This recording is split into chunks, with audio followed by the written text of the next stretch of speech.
Hi everybody, welcome to Doyle's. I'm here in New York. My name is Kevin Zavian. I'm a specialist with the jewelry and watch department. And we have a fabulous collection here that I'd love to show you and talk to you about a little bit. What's interesting in this collection is that it was in fact collected by one gentleman. We have a wonderful, wonderful display of, I hate to use the term brand names, but back in the day when these things were made, it did make a difference, and it does today, that some of these are Cartier, some of these are Van Cleef and Arpels. I know you all want to know what's in that big red box in front. Let's open it now. And what we have in here is a Cartier minute repeating, could be a desk clock, could be a small shelf clock. This comes from a very fine house in Europe, Wartski's, and we have paperwork from them saying that this clock was in fact purchased by Lords Hemsworth in 1923 on Christmas Eve. Talk about a last minute Christmas gift. This is a period, most of these clocks were being made out of house by Maurice Curet in France. He was the fellow who was famous for making all those big and fabulous mystery clocks. He was quoted as saying, "I want to start making geometrically pure clocks." And that's exactly what you see here. You can see it's ever so simple. You have some straight rectangular kind of moldings in the gold, a very simple base. You have black onyx, very simple bezel of white enamel. That extra special touch that they always did there, you have the hands in platinum, and a guilloche dial. Now if you look closely at the dial, you see it's a little bit of a sun ray. And the platinum hands are in fact set with rose diamonds. Now what's wonderful about this clock is there's a little button on top. Listen carefully, I'm going to push it down.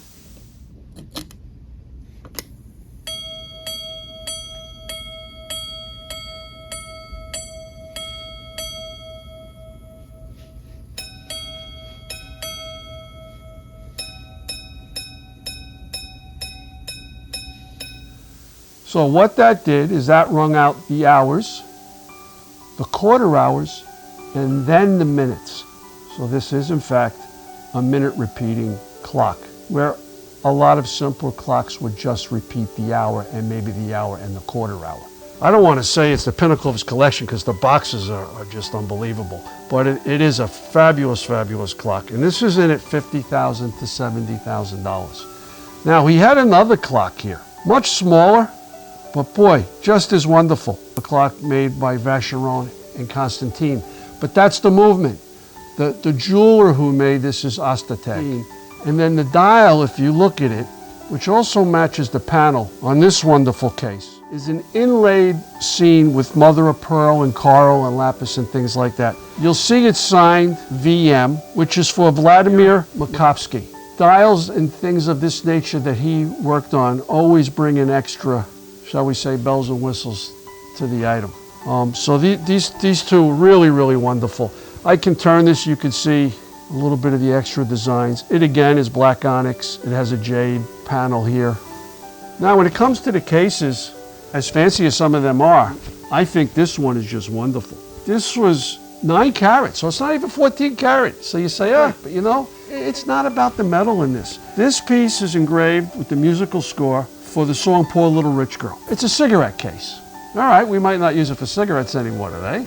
It's a fabulous little case. Inside, it also has the facsimile signatures of Noel Coward and John Wilson, so it was obviously a gift. I tell you, for something like this that's in for $4,000 to $6,000, if I had to ask an engraver to do it today, it would probably cost almost that just to engrave it. Now, over here, you see these beautiful cases, but none of them are as simple as they look. This one here, very subtle. You have this inlay of rose gold and a slightly greenish yellowish gold. You move to this other case, very, very classic Cartier design, again with an inlaid panel. These smaller panels with the birds in the garden, a lot of influences from India when they used to make trips there. If this one's influenced by India, this one here has a Chinese influence. So that chinoise kind of design with the enamels, 18 karat gold. What I find interesting about this, you know how nothing's new, Some people will hang their cell phone around their neck so they won't lose it. Well, if you look over here at these little attachments, this is in fact for a chain to be attached so that you could wear this little makeup case. And in here you see the lipstick in a compartment for powder and makeup and rouge. And of course, a mirror. Again, this is another Cartier case. Interesting, Saint-Jacques Cartier. So a little different time period when these were made. This one has English hallmarks. I love this one, probably bought in Italy. It has an inlaid Pietà panel with the Pope. Almost strikes me as something that somebody would buy when they were vacationing. The very simple one down below is just English, but again, a nice snuff box. Very simple, very easily to use this box for anything you can imagine. Now, another box, another beautiful item. This case really is fabulous. You can see here, the blue is carved lapis lazuli. The banding is comprised of black onyx and very, very, very tiny rose-cut diamonds. The red is enamel. Again, this opens up to reveal another lipstick holder, and you have these little panels. Again, one could be for powder, one could be for rouge, and again, the mirror. But really, at the height of elegance, you didn't have to go out with much. So we would love to invite you all to come view these things. You know, auction is a wonderful place. It's like a museum, but you can touch things, and guess what? You can also own them. So we would like you all to come by. We're going to have exhibition on April 22, 23, and 24. And then we're going to have the auction on April 27th, and it starts at 12 noon. So please come by, join us, come ask us, come look at everything. We can show you everything and ask any questions you have.